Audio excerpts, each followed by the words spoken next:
right, Benjamin, I'm going to get to the important stuff on the field first, but there's something I think is even more impressive that I haven't heard enough about, and that's you graduated from Michigan in 2 years at the 3.0, and you already have your master's. How did you accomplish that? And I will say, as an Ohio State guy, I can understand wanting to get out of Michigan in 2 years, but how did you do that? That's really impressive. Yeah, so basically I had the chance to where I'm from in Montreal, Quebec, we have a very different educational system. So I graduated high school a little bit early at 16 years old, and then I went on to go to CJIP, which is kind of like the equivalent of community college. Okay. So I did 3 years of that. So a lot of those classes like algebra, calculus, stats and all those stuff, I took that when I was back home. So when I was a freshman in Michigan, I came in with 36 transfer credit, and I could apply that to my major. So after that, I just took a little bit more classes and was able to graduate faster. And then I moved on to Minnesota and did the same thing. And I was able to get my master's because in my head, I was like, if I get injured or anything happen and I don't have football, how can I maximize my opportunity of going to college for free? So I'm trying to get as many diplomas as I can. What did you get the master's in? Sports management. What would you want to do with that? If football didn't work out and down the road, you're going to be done playing at some point, what would you want to do with that? Well, I got my my undergrad in sociology, so probably working with people, working with kids, working with opening a football clinic, a football organization, a training facility. Maybe back home I could do that. With the sports management on that side, probably be around the sports world, working for a big company for their marketing department, being a sports promoter, or even be a sports agent. So I have two different avenues. Well, very good. Like I said, that's pretty impressive. So I wanted to start off with that. Now, for your background, you're growing up in Canada, where the NFL isn't always a dream for people. When did it turn from something, hey, maybe it'd be fun, to something where you say, I got a shot at this? I would say I always had a dream of playing in the NFL, but like you said, it's very hard growing up in Canada when you have little to no representation in the NFL. So like not seeing anyone from where you're from in the NFL, you're like, is it actually like attainable? Is it really a real dream? But when I had my first scholarship for University of Michigan in 2015, I was like, okay, if I can get a scholarship to go play for one of these big schools, all I need to do is go out there, show up, and then I'll be fine and I'll make it to the NFL. But your dad played at the University of Miami too. He went there to play, and I guess he got hurt. But he was good enough to go to the University of Miami during their heyday, because it's 1989. Mm-hmm. They were a powerhouse. So you got that. So how did he factor into your development and maybe your understanding of, hey, maybe I'm even better than I thought?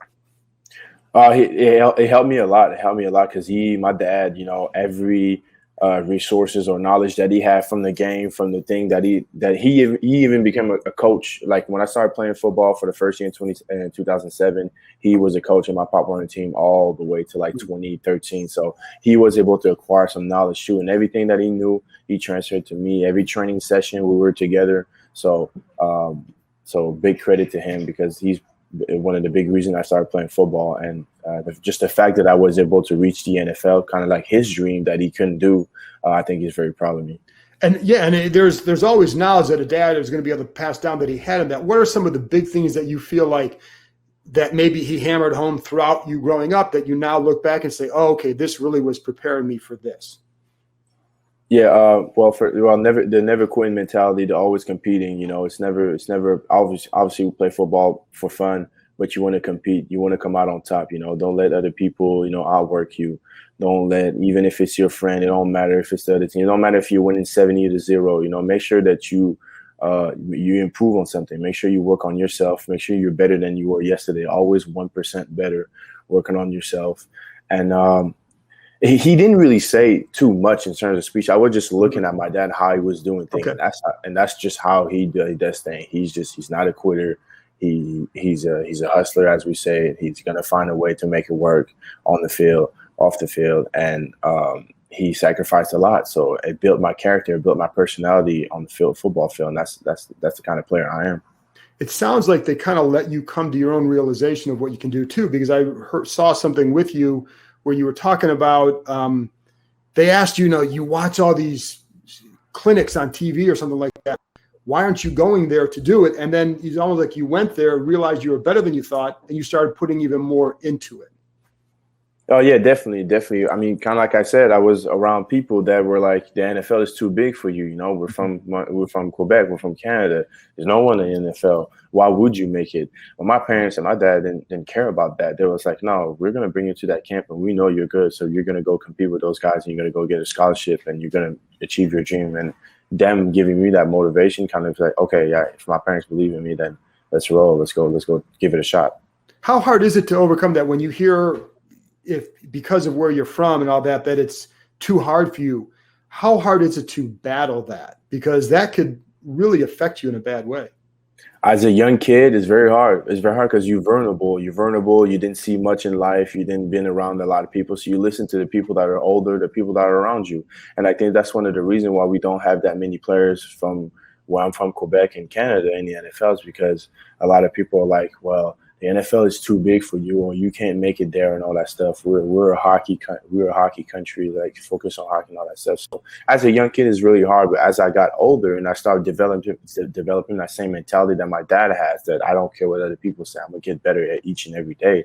Now I kind of don't care, and now I'm gonna make sure that I pass down that mentality to my little brother, so he can pass it down to the other kids, the future generation back home, so we can have more athletes in the NFL. And then the other thing is your background and, playing multiple sports and hockey, soccer, basketball. How do all those sports help make you a better corner, especially at your size? I mean, it's like the corners your size are hard to find, and they're hard to find because it can be hard to do the footwork and all that necessary. So how did those sports help you at your position now?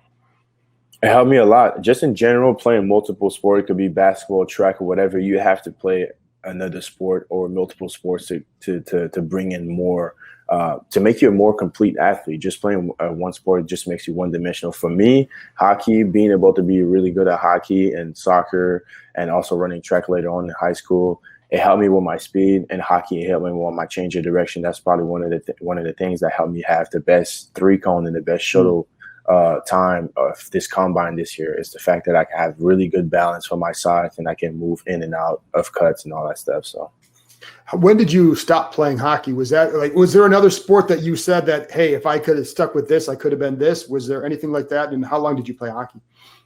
Until I was 14. So until I was 14, started at 5. And, every winter we have the arena, we have the outside ring too. And, we have teams, and then we show up and we play the whole winter. I mean, obviously I'm from Canada, so like the winters might be a little bit longer than the summer. So if you don't play hockey where I'm from, it's going to be a long winter for you. How good were you? I was pretty good. Me and my younger brother were really, because we played it every day. So we was at the arena every day. So we was like really good. So I would say if I couldn't play football, I probably would have made it in hockey. Really? And for football, how does your length help you? Well, a lot of those plays that you see corners and you're like, oh, he could have made it, he was so close. Those are the type of plays that I make, with my arm length, how big I am. Those jump ball in the red zone, or those little quick outs or itch that, like, you're like, oh, the corner was so close to getting the PBU and the interception. This is where my length comes in, because I can make those plays compared to maybe other corners. Does it help you? Does it help? Because if a guy has speed, you can make a little mistake and still recover. Does that length help you recover at times too? Exactly. It helps me at the line of scrimmage. If the guy is fast, I can put my hands on him and slow him down. But if he gets a step on me, then I can just run, and I don't have to panic or anything. I just wait until he turns around. I turn around, and I can just stick my hand out and touch the ball before he touches it. And how, as far as basketball goes, how did that help you playing the ball in the air? Well, vertical. There's not that many guys that can, win a jump ball on me. I'm very springy. I have a good vertical. I have, good length, and obviously, like, I'm able to track the ball down better because of basketball. And then when the other day as a corner, because of your size, everyone always talks about maybe he can play safety, but there's the converse. And I know in talking to people here that you can present a matchup help for them by being a big corner, because there are big receivers in the NFL. How do you see yourself as a defensive back in this league? I think that's an advantage for me. Just the fact that people mention safety and corner, it tells me that I'm very versatile. So if they need me a corner to play to guard a bigger receiver, guard somebody, and I can play this. And if they want to put me in the package and put some other corners and I play at safety because I can play safety too, then that's good. That just gives me a better opportunity to be on the field and help the team win some games. So, how much safety did you play at Minnesota? How much what? Safety? Much safety? Yeah. Did you roll back there in certain coverages or not at all? Nah, I played corner my whole college career. Right. The only time I really played safety was at the Senior Bowl too, because how did that feel for you? It's super easy to if you're a really, really good corner, transitioning to safety is easy. Because you're guarding tight end. I mean, I never been shy to being in the run game and tackling all that stuff, so I was fine. And then after that is just having good vision, good zone eyes, and then I always had that. So it was a smooth transition for me. Maybe for you, but then you see some other corners who go there. If some corners aren't as good, strong in tackling, those angles can be difficult for them. The one thing that jumps out with you when you watch your games and when you talk to the people is your tackling is very, very good. Why do you feel you're a good tackler? Well, because I want to consistently show up in the run game. For my size, I need to always be there, and I can't miss tackle. And that's my kind of mentality. I'm not a smaller corner. Maybe a smaller corner can be like, I'm a cover corner. Maybe I'm not good. For my size, I need to consistently be in the run game, and I think that's what makes me a complete corner. And that's why my transition to safety will be fine because I don't really miss that many tackles. I think I miss one tackle my junior year and one tackle my junior year. That's it in 2 years. So what happened on that play? Do you remember it? I didn't even touch the guy. It was against Auburn, and I kind of he broke a whole bunch of tackles on the kickoff return, and then I over pursued, and then he cut back on the other side. So it wasn't like you missed him. He just had it. It was a he just took a good angle. We're gonna give him props for that. Okay. Good. Okay. So then, and also, like, when you look at your game, what are the areas where you say, I still need to get better? Nobody's perfect. So where do you feel like you say, I need to get better here? I want to be more productive. I feel like I didn't have that much opportunities when I was at Minnesota. I started 9 games junior year and then only 5 with COVID. Mm-hmm. So I feel like the ball didn't come as much my way. So I didn't get really chance to really intercept the ball that many times and take it back for a touchdown. So I want to consistently work on those skills because I don't want it to become rusty. So I always catch some punts. I always catch some tennis balls, stuff like that, working on my hand-eye coordination. So then when they put me on the field, I can go get those interceptions.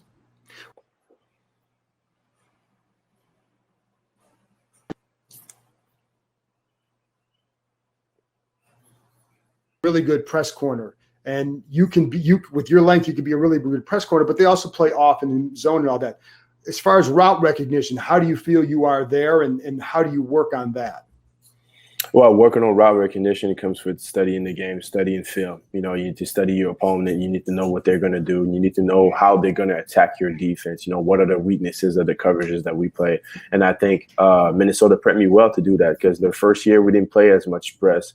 We played a lot of quarters, a lot of off men. So I was able to work on that and recognize the routes and all that stuff, the concept of where they're going. So obviously it's still some work to do, still some improvement, but I'm definitely in a good position. And then going against Rashad Bateman in practice, what was that like? It's everything a corner wanted. Some guys maybe they're like, maybe shying away from competition and all that stuff. They're trying to have like the easy practice. Not for me. I have been a first round receiver for 2 years. That's what I want. That's what made me better because when I go on Saturdays and play against other receivers not as good at him, it makes it easy because he's a super good receiver. So every time we practice, we're trying to find each other, get better, iron sharp as iron. And what were those battles like? I mean, do you guys talk to each other? Are you guys both quiet? What were those battles like? It was a little bit of trash talk here and there, but it was always trying to get better. He was trying some new techniques. He was trying some new routes and all that stuff. I was trying some new techniques and all that stuff. And we were just going at it. It could be 1-on-1, it could be 7-on-7, scrimmage, Oklahoma drill, whatever. We knew that we were getting better every time we would go against each other. Okay, so I just get a couple more minutes here. So let's go back to Rashad. So what you talk about the trash talking and all that. What was it like in this? Were there some plays or some moments in practice you remember where just like, hey, this route here, this play here, this practice here made me better because of going against Rashad? I would say playing against Rashad off because obviously I got the best out of him when I was playing press because that's where I can really put my hands on him. Receivers always got a plan until you put their hands on him. Right. Playing off, that's what they like. So playing quarters with no safety on top, you know, and he's running like post routes and all that stuff. This is where route recognition, I had to really see if he's going to break out or break in. And he's a fast guy. So, you know, I had to like study some things and study his technique and all that stuff to make sure that, like, you know, I was in the right position, all that stuff. And he definitely made better. You know, I got some plays on him. He got some plays on me. And that's how we got better at everything. Absolutely. Two more things. During the draft, you were with your girlfriend in Atlanta. Your parents are back in Montreal. You talked about how the travel restrictions prevented you from going there. Was that tough to be separated from them during a moment like that? Oh yeah, it was hard. It was hard, but at least, you know, we made the best out of it. You know, I was able to see them, you know, celebrate on Zoom and all that stuff. But, you know, they missed out on everything since COVID started. So March 2020. So they missed out on my whole senior year, my graduation, the Senior Bowl, the draft, the pro day, you know, all this stuff. So I know that hurts for them because they made a lot of sacrifice for me to be in this position. But it's just gonna make the celebration even better when they come to see me in Washington. What was it like when you were calling them on the phone? When I was calling him on the phone? Yeah, to tell him about the draft. Well, I got to actually got to experience them live, you know, like we was on the Zoom together. I saw them. They was screaming. My little brother was crying. My dad was crying. My dog was happy. My mom had my Senior Bowl jersey on. She was so happy too. And you know, they were just happy. You know, they knew how hard I worked for it. They knew how close I was to not even being able to be in this position. So they were just happy. Got any hobbies? Hobbies outside of football? Yeah. I would say pretty chill guy, to be honest. I'm trying to spend as much time with my girlfriend and my family. I like traveling. I like Europe. I like Japan. I like photography. I always carry a little film camera with me to take pictures and keep it as, you know, memories and all that stuff. And that's pretty much it, you know. Have you been to Europe, places in Europe and Japan? Where have you gone? I really want to go to Japan, actually. You know, I think one of the opportunities will be for the Olympics, maybe. My girlfriend's sister is very close to being qualified for the Olympics. She runs track and field at the University of Georgia, so hopefully she makes it. That'll be good for her. They'll be going to see watch her. And I went to Rome in 2017, and I went to Paris in 2018, and then I was supposed to go to Barcelona last year, but COVID hit. So. Oh, really? Well, that's pretty cool. And then the very last thing, you talked once about the fear of being average. Why is that a fear for you? How much does that drive you? It drives me because I know how much potential I have. I know that my parents and the people that sacrifice things for me believe in me. So giving up is not an option, because that will be a disrespect to him, and that will be a disrespect to myself, because I know my ceiling is so high. I can do so much things for the Washington football team as a team and as an individual. So cutting corners and, like, you know, giving up or not reaching my full potential, that's my fear, because then I'll be average. I'll be a shoulda, coulda, woulda. And I should have done this. I would have, you know, I don't want to be that person. Benjamin, I appreciate you joining me. And like I said, I think fans are going to appreciate the insight, and I think they're going to have fun watching you. So thanks a lot for coming on. Thank you very much for having me. Cool.